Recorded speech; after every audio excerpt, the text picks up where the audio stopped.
Hi everybody, it's great to be back here again. Tomorrow is Friday, Parashat Tazriah, Mezorah. It's a double header. Today is Rosh Chodesh Iyar, it's the 30th day of Nisan. Tomorrow will be the 1st of Iyar. And we know that the new month has an acronym. It's called Iyar, which is Aleph, Ani, Yud Hashem, Resh, Rofech, your healer. God is our healer. God is our doctor. God is our healer. And we pray that God willing, this month will bring a total healing to all of those who are sick with corona and all other terrible illnesses in the world. It's a terrible time. We pray that the month will bring good tidings of healing, and we all need that healing. We can add to the list is that next week we're going to celebrate our Independence Day, the formation of the State of Israel, 1948, on Hey Iyar, and that is the greatest healing of our exile, that we were without a country, without our state, without our our national homeland. And a miracle, we were brought back after 2,000 years of that and healed. God healed us in the month of Iyar. So that's a very powerful thing in itself. And God is healing us from our exile, and let Him continue to do so. I'd like to open up with a couple of words. First, I'd like to read a small section of the words of Rav Kook. Rav Kook, he wrote, we all know he wrote tremendous volumes of Torah. And one of his essays he writes in the book of Orot called Lights. And the essay called War. And he writes like this. He says, "Kisheyesh milchama gedola ba'olam," when there's a great war in the world, he's referring here to World War I. Rav Kook lived before World War II. He passed away before World War II. So he's talking about World War I. Kisheyesh milchama gedola ba'olam. And how do we relate to a world war? He says, "Mitorer koch Mashiach," the power of Messiah awakens when there's a world war. Eit hazamir higia. Eit hazamir, the time of Zamir. Zamir could refer to two times. We all know in the book of Song of Songs, it says, Eit hazamir higia, v'kol hator nishmar b'artzeinu, and the voice of the turtle dove was sound in the land. So Zamir, we know, refers to the time when we begin to see the blossomings on the trees, and things begin to come to life again. The beautiful time of the spring, which is a very special time. But it's also, he talks about, Zamir can have two connotations. It can refer to the song, the sound of spring, right? The sound of the beautiful sounds of the birds and all that. But it can also refer to Zamir, cutting down, because we know Lizmor in Hebrew means to cut, to prune. So it can refer to the pruning of the evil. So what Rav Kook is trying to say, when there's a big war in the world, he goes on to say, Harishaim nikchadim in olam. Evil people are eliminated from the world, because World War has it that there is casualties. And he talks about, in those casualties, when you're fighting against evil in the world, so usually there's always two sides in a war, right? There's always two sides. And you have a good side that's trying to eliminate evil, right? Talking about World War II, I'm saying we all know very, very clearly the side of the good side and the bad side against, Nazi Germany. We just this week spoke about Holocaust Day, and that war brought about the end of that terrible regime, that evil regime that wanted to literally eradicate the nation of Israel and take over the world, of course, and destroy the world and lead the world. So that, what Rav Kook is trying to say, when a great war, and here again he's referring to World War I, which again, things change, it causes changes in the world, and evil and goodness, there is a clash between the evil force and the good forces in the world. So Rav Kook says that's when evil is eliminated. And he said when that happens, olam mitbasem, the world becomes, receives a fragrance. And then we hear the voice of the birds, of the turtle doves in the land. Hayichidim hanispim below mishpat. Rav Kook goes on to say, well, what happens to those individuals who are innocent people? That the casualties of innocent, we know in many wars, there are always innocent people and very righteous and special people that unfortunately are caught up in the fires of the war, and they die, and they're killed. How do we relate to them? So Rav Kook says, those who die without reason, right? We can understand why they were taken away. He goes on to say, because of the reasons of the war, Yesh ba midat mitat tzadikim hamechaperet. He says this is like there's a concept. We know that when sometimes the righteous are taken away, we know that they have an atonement for the people. So a lot of times we see, like take the example, the 10 martyrs of Israel, the famous, everyone's familiar, the famous 10 martyrs we read about on the Day of Atonement. We see how by them being taken away, these great souls, these special, the greatest rabbis of all time, that brought an atonement for Israel. We don't understand how God works in this way, but we know a lot of times that this is the case, because we can't explain it any other way why such righteous people, such good people are being taken away from us. And the only way to understand it is this is part of the divine plan, which we don't understand, but it has an effect of purifying and cleansing. Because when that happens, something happens to these special souls. And Rav Kook goes on to explain. He says, Olim heim lemala, these souls go up to the heavens, b'shoresh hachayim, to the root source of life, vatzmut chayim, right? That source of the entire life force of their lives, mevi erech klali, which will bring a tremendous erech value litova ulivracha el klal binyan olam. And this brings a great value and blessing for the entire building of the world. So we see in this world's a passing world. And for the family and for people that knew these great giants and were close to them, and those who didn't know but heard about these great people that are taken away in a way we don't understand because they were such special people. But at the end of the day, God has a plan here. And these special souls, Rav Kook says, go up into the highest places in heaven, and they connect to the source where they came from. And they add light and blessing to those below. They bring a blessing to the world. So that is something, again, a hard concept, but Rav Kook is mentioning it. And then he goes on to say, V'achar kach, kitom ha'milchama, when the war is over, mitchadesh ha'olam beruach chadash, v'raglei Mashiach mitgalim biyoter. And he goes, when the war is all over, the world has a renewal. And then, Rav Kook says that the feet of Messiah will be revealed. The footsteps of Messiah are being revealed. And he goes, according to the value, the greater value of the war, the kamuta and its numbers, the echuta and the might of it, the power of it, the kacha tigdalet sifiyah legaglei HaMashiach. That same way, it's parallel to our yearnings for the Messiah. So that brings up, that awakens, that draws the power of Messiah Shabbat, which is within these great events that take place in the world. And Rav Kook goes on. We're not going to learn the whole essay here of Rav Kook, which is a fascinating essay in itself. But the point, what I'm trying to make here, and I'm trying to make some kind of comparison, is to what's going on in the coronavirus. The coronavirus is a situation of like a world war. It's a war we're fighting against something microscopic. But it's something that's literally, the implications of this have been literally like a world war. And we're still in the middle of it. I mean, we're still suffering terribly from this whole thing. But we have to realize on different levels. Number one, we see innocent people, in all cases. I mean, the elderly, people that we look up to and we cherish are leaving us, and people that are ill, that have other problems and weak and falling. So many innocent people are being taken away from this terrible tragedy in the world.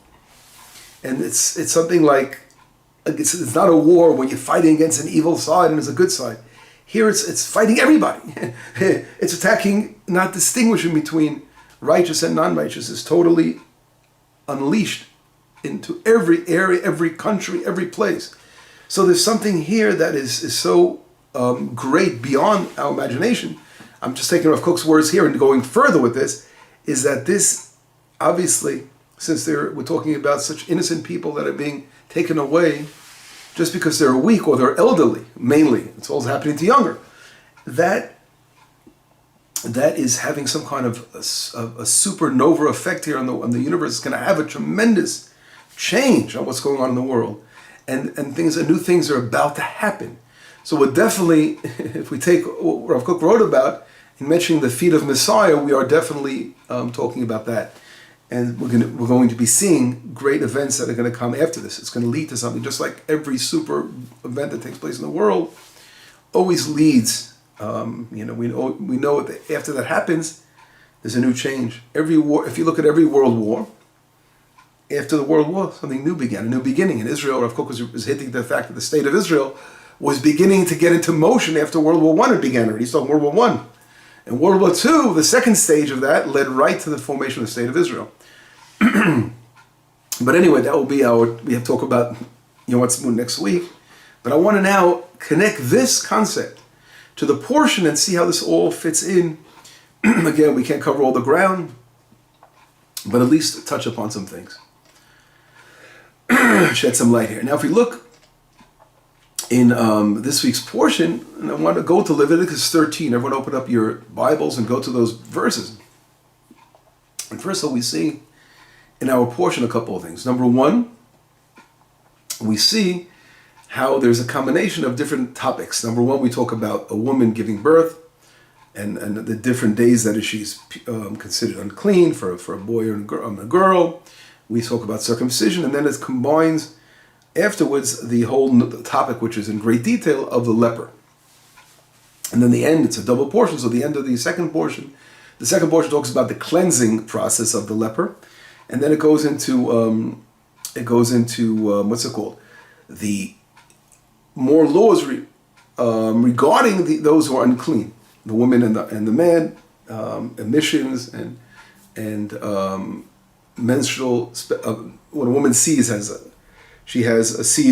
blood not during her time of a cycle. Usually it talks about both a cycle and also outside of her cycle, and a man also different emissions coming from a man.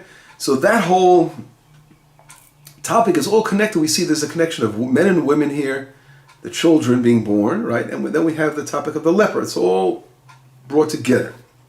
And the commentaries talk about this. The commentaries, they come along and saying that we know in reality that there's a direct connection to all these things from the first man. The first man sinned, and we know his sin was focused on the sin of the first man and woman was based on the Lashon Hara, the evil tongue of the snake, which led to Chava and then Adam sinning. And that brought about a catastrophe in the world. And all the things that take place later stem from that terrible sin that was done. That sin, again, we're talking about the first man's sin and all of that topic, that's something that's related to very, very, it's the highest portions of the Torah, Maseh Bereshit. And, those are the things that are Kabbalistic. We can't understand them on a simplicity level. On a simpler level, we have to really go into the details of understanding what this all means, the Garden of Eden and the sin and the snake. These are very, very deep things. But our commentaries, they'll bring down the connection here. They're all brought together. The fact that they talk about how the fact that the uncleanliness of a woman came about as a result of that sin. This is all connected and in a deep way. Because, right, and we see today it's a biological thing, right? This is part of but there was that in a deep sense, it comes from that spiritual world of the Garden of Eden, this whole thing with the snake and with the sin, very deep concept. But if we go look into the verses, and I want to focus on the verses, Leviticus 13, and we're going to talk about two verses here, 45 and 46. The verses say like this: Vatsau asher bo hanega. The leper who has this nega, this blemish, right? The leprosy. It says bigadav yuprumim. His garments have to be ripped. In other words, he has to wear garments. Part of the process of his rectification of his illness, right, which was a result, as we know, of his evil tongue, right, just like the snake, has to do with his, number one, wearing garments that are ripped. V'rosho yepuah, and his head will have to grow hair wildly. V'al safam yateh, and he has to cover over his lips, he has to wear something over his face up to his lips. Again, hinting to Lashon Hara, that he's sort of covering over his mouth that spoke evil. V'tamei tamei yikra, he has to say, he has to yell out, I'm unclean, don't go near me, I'm unclean. He has to announce that he's unclean. And then the next verse says, Kol yemei Hashem negabo, all the days that he has these blemishes, right, this leprosy. Yitma tamehu, he will be unclean. But dad yeshev, he has to sit in solitude. Mechutz l'machaneh, right? Moshavo, outside the camp is his dwelling. He has to remain outside the camp. So we see here that there's a number of requirements besides later on when he's going to have to go through in cleansing himself. But now just there's some kind of, he has to go through a stage of self-meditation, being alone, thinking about what caused this problem. And he has to wear garments that sort of stress this illness that's going on. And it's fascinating, and we're going to see a couple of things here, and I want to first read the words of the Ibn Ezra. A few words of Ibn Ezra. So the Ibn Ezra's commentary says in verse number 45 that Bigadav yu pumim kemo kruim. His garments have to be torn. He has to wear ripped garments. And he says, the reason, he gives two reasons. Number one, he says, La kiro lelechet minhag meshuneh. In other words, since this person we know did not behave properly, so he has to look differently. Because he's in a special category, right? He's a leper now. There's a reason he's a leper. Or he says the reason is like an avel, like a mourner. Because we know when someone who's in mourning has to rip his garments, so this person who's a leper now has to behave like he's in mourning. And why? Because of his bad actions. It didn't come, his leprosy didn't come for no reason. It came because of the fact that he wasn't careful of speaking evil about other people, speaking Lashon Hara, as we say. And therefore, he has to wear wear the ripped garments. He goes on to say, he talks about the verse saying that he has to wear the garment to his lips, and why, and he explains that shelo yazik beruach piv, that it shouldn't damage from what's coming out of his mouth, right? This reminds us, right? Interesting, it's so parallel to the corona situation where a person has to wear a mask, but he can't damage someone else, something coming out of his mouth. It's definitely a hint here that lo yazik beruach piv, he cannot damage someone, right, by what he's saying, right, by his evil tongue, sort of covering over his mouth. Stop speaking bad, now it's a fascinating Ibn Ezra. Because we can make a parallel what's going on today with that. And he goes on to say, Vitamei, right, he talks about that he has to call out 2 times, Vitamei tamei is unclean. Shiumal kain tamid, in other words, he has to say this all the time. If he's going by an area where there are people, he has to call out why that he's unclean. So people be very careful not to touch him. He's contaminated now, you got to be careful, he has the virus. Stay away from him. What virus is referring to here? It's obviously the virus of evil speech, evil tongue. So it's not for naught that this week's portion we're here. There are so many hints to what's going on, and here is a very, very powerful hint. And by the words of the Ibn Ezra.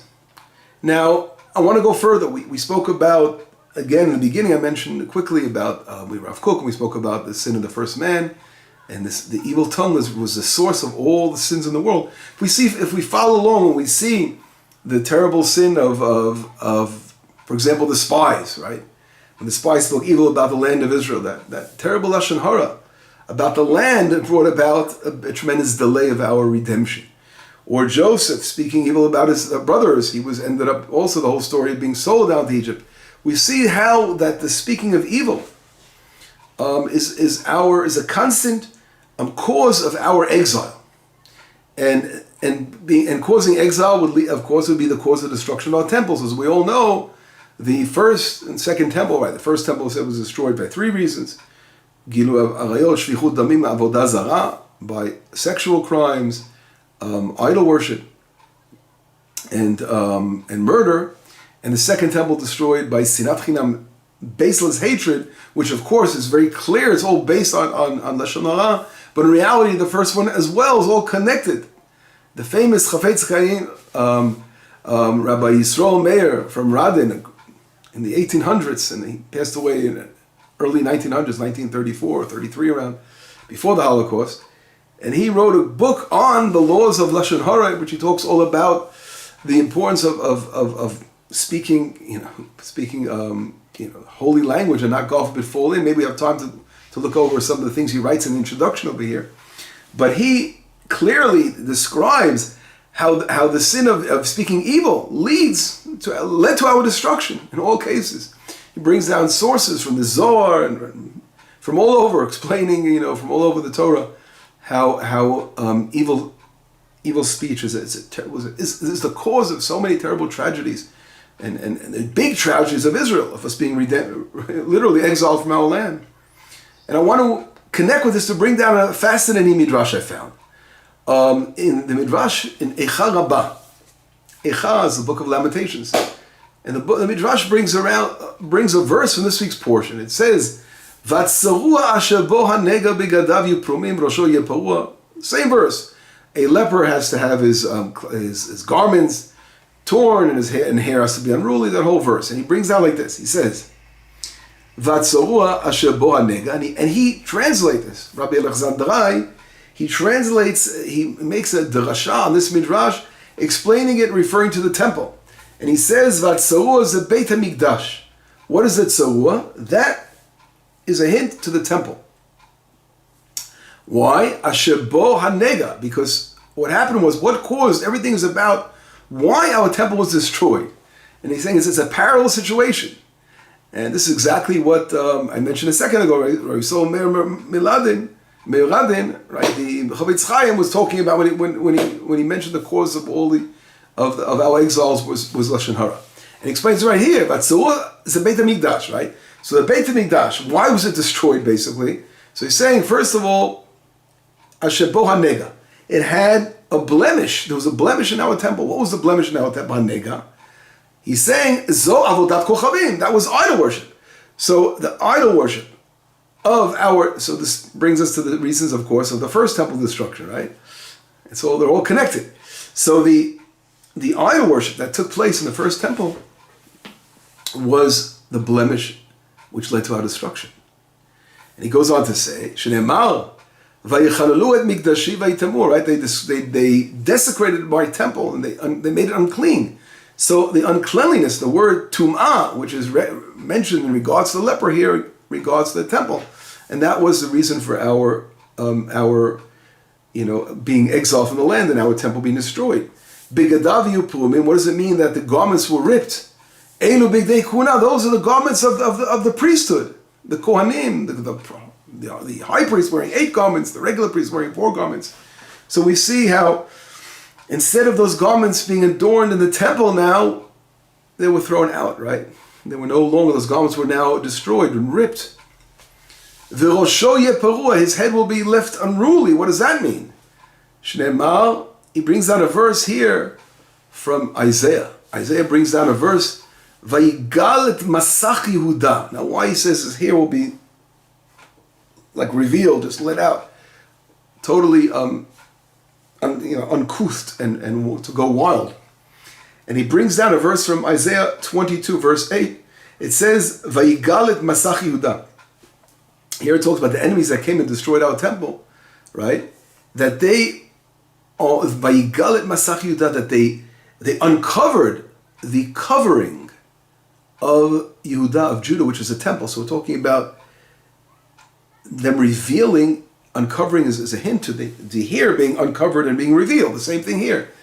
Israel was hiding itself within the temple, thinking that that's going to be their sanctuary, right? That's going to be their refuge. That's going to be the building that's going to save them. But now the prophet in Isaiah explains why it didn't save us at that time.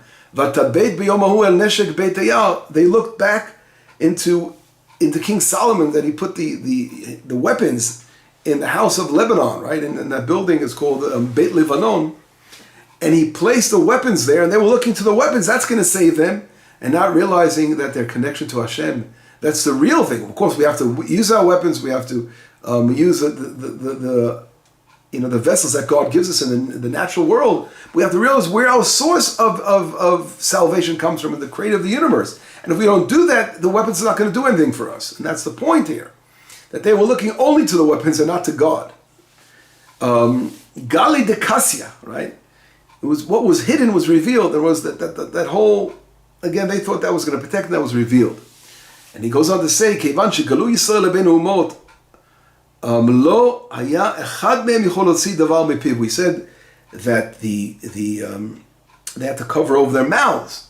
So that reflects when Israel was left the land of Israel, there was no greater normative Torah because we couldn't even speak, right? We're amongst the enemies now. We can't speak. They don't let us talk. Our mouths were sealed. It's hinting to the fact that here that a leper has to cover his mouth. V'tamei tamei yikra, and he has to call out his uncleanliness. Why does it say twice? Choban rishon, the choban sheni. First to the destruction of the first temple, and it refers to the destruction of the second temple. So we see over here that it's a very powerful hint. The rabbis, our great sages, find within the verses referring to the leper as hinting to our temples, our two temples, and they were destroyed obviously because of our behavior, because of our unfortunate speaking lashon hara instead of speaking words of holiness and kedusha. It goes on to bring down the midrash, and he talks about a very, very important lesson, saying like this: Amar Rabbi Yossi bar Chalafta, Kol mi shehu yodea kama shanim avdu Yisrael avodat kochavim. Because if everyone knows how long Israel worshipped idols, hu yodea imatai ben David ba. He will know when the son of David will come. In other words, when Messiah will come, it's connected to the years that Israel worshipped idols. So if we, God forbid, worship idols for this amount of years, and those are the amount of years we have to wait for Messiah to come. It has to be rectification. And they go on and bring some more verses. I'm not going to read the entire midrash. At the end of the midrash, it goes on to say, it says, Kol yemei asher negabo yitma tamehu badad yeshev. Right, all the days that he's unclean, he's going to have to remain in badad, in solitude, right outside the camp. So obviously, the midrash goes on to say that literally refers to the exile. So as long as we haven't rectified yet our uncleanliness, we're going to have to remain in exile. That's going to be our punishment. We have to rectify that, the terrible things that led to the destruction of our temple. And then when we rectify those things, we're going to come back. So of course, as we approach Independence Day, we know that Israel has come back to the land, and we have so much to be thankful for. Right? So we've definitely came a long way in rectifying our terrible ways, the things that we've done in the past, but it's not enough yet. And therefore, now that we see that there are hints, very strong hints, to what brings about terrible situations of leprosy, of blemishes, has to all do with our behavior, the way we're behaving. There is no doubt that when God sends a crisis like this, of a coronavirus that is striking the entire world, right? Israel as well, although thank God in Israel, God is having a lot of mercy on us here so far. We hope it stays this way and stops totally. But the answer is why? What reason now? We have to look into it and say, why is this happening for? And number one, we have to look into the Torah, and the Torah says us very clearly that the reasons that bring about these terrible disease and blemishes were brought about by our evil speak. And we don't have to look far to see how the news and always coming down on this one and coming on down that one, and the disunity amongst people in the world. Terrible things that when we're not behaving properly, and our mouths are speaking vulgarities instead of speaking holiness and Torah and speaking good about one another. So we don't have to look far for reasons of what we have to rectify, because this, we're told, brings about these terrible things. We don't have to go far.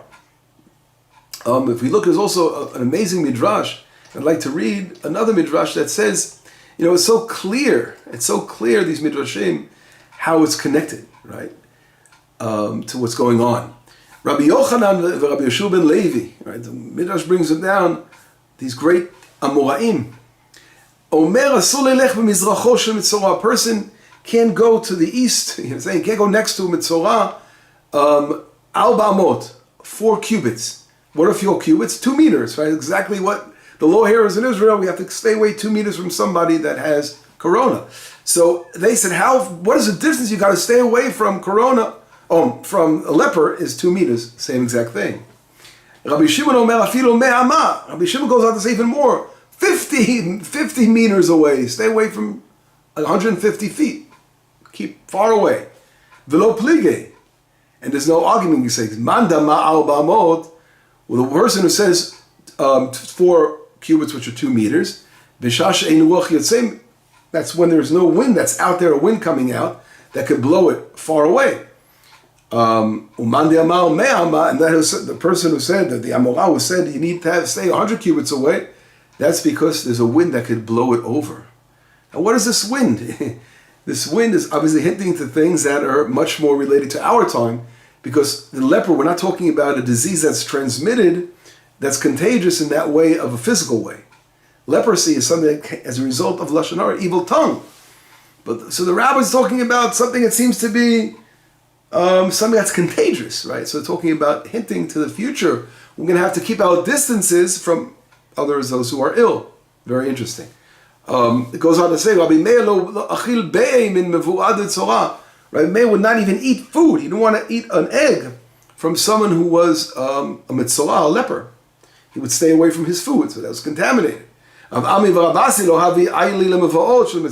go into areas that they walk through, alleyways. They didn't want to go in the same place. So we see here how the rabbis, way back, talking about the rabbis of the Talmud in the 400s, we're talking about how they have to distance themselves from those who are ill with leprosy, which is so parallel to what's going today. It's fascinating midrash itself. But again, the hints that we see here in the portion and in the midrash relating to a mitzvah is, again, we have to realize that it is not the physical disease, right? That is really the problem.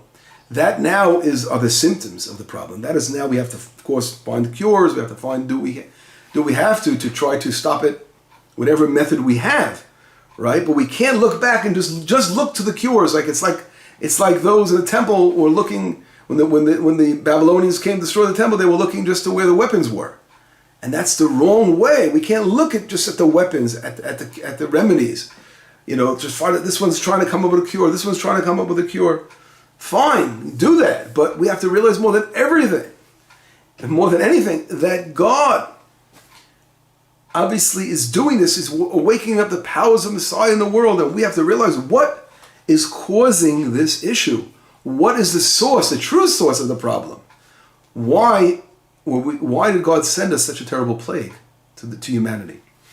And the answer, again, no one is like a prophet knows exactly what one answer is. But we know one thing, is that God wants to do good to the people of the universe. God created the world to bestow his goodness upon mankind. And mankind, in order to achieve that goodness, must behave properly and behave like good human beings and show their love for one another and the unification of one another. So any kind of act we do by unifying, by showing our love for our brothers and helping one another and reaching out to one another and not talking evil, because the evil tongue is number one killer, is Lashon Hara, right? More than any other killer in the world. Number one killer is Lashon Hara. Look what it's done. Look how it's pushed back the entire universe for redemption because of Lashon Hara, speaking evil. So we have to now rectify that. Speak holiness. We have to focus on our whole lives of trying to be holy people, speaking holiness. We have to stay away from, God forbid, from vulgarities, from talking Lashon Hara, or people who are cursing and things that are just totally abusing the power of speech. Think about a leper, just cover his mouth over if you're going to speak bad. Learn to speak beautiful. Learn to speak eloquently. Learn to speak holiness. Learn to speak Torah. Learn to speak love. And not, God forbid, talk evil about people. Because that is the greatest killer of them all. It is not the coronavirus. That's a result of the source, is what our behavior. And no country is spared from this behavior of speaking bad and not unifying one another improperly. We have to unify and focus now on how God is looking at the world now. The world has gone a long way. The world has come a long way. In many ways, there's tremendous things going on in the world. But God is saying it's not enough. The world has to now unify in a good way, has to come close to God and realize there's a creator of the universe who's bestowed life upon us, and he's the source of all good in the world. We have to lean on Hashem and lean on and pray to Hashem that he will bring us a cure to this terrible madness. But we have to do what we can to cause that to happen. God is saying, I'm here, I'm waiting for you. It's up to you. I'm ready, it's up to you. And it's up to we can make a change, and we can change our ways and we'll see a great blessing come very, very soon. Iyal, as we said, we opened up the lesson with, Ani Hashem Rofecha. I am your creator, your healer. All you have to do is just pay attention to what you do, how you behave. You could turn this around overnight. We don't need any other cures. That will come. The cures will come. The minute we do that, you'll see the cures will wake up. They'll be here already. We have to cure ourselves, our bad ways, our evil ways, rectify them. Shabbat Shalom, B'sorot Tovot, Yeshuot v'Nechamot.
As it reminds of what's going on today.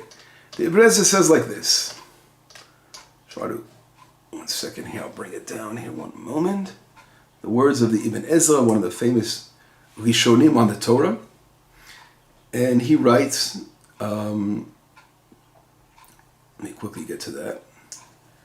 This is the thing when you, one moment here, one more second. Okay, the words of the Ibn Ezra. I thought I brought it down here. It should be here in a moment. Still trying to find it. One more second. Okay, I don't seem to see. I thought I had it written down on my list, but I'll say it by heart. The words of the Ibn Ezra, he says, well, I don't want to say it by heart. I'd like to have it, to read it to you all.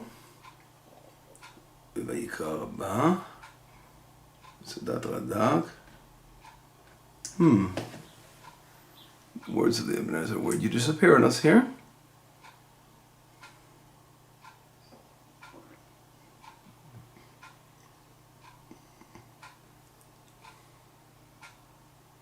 Oh, here it is. Okay.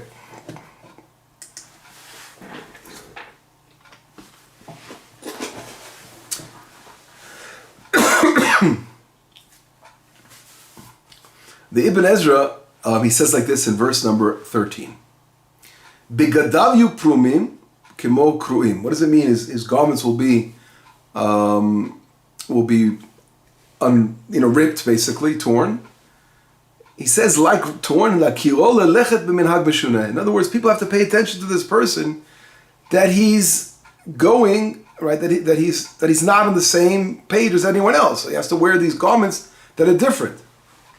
Otamo kinyan avel, right? Just like we know, it's similar to someone who's in mourning. He has to go around with mourning garments on, his garments are ripped. Al kain bigadav yipumim v'rosho purua, and the same way. So therefore, he has to have torn garments. His hair has to be unruly. Vatam shitabel al ro masav, and the answer is he's in mourning over his bad actions that he did. What was his bad actions? That he went ahead and he spoke evil about somebody. He spoke evil, lashon hara. Ki ba'avo masav balo ze hanega, because of his actions, that's why it came.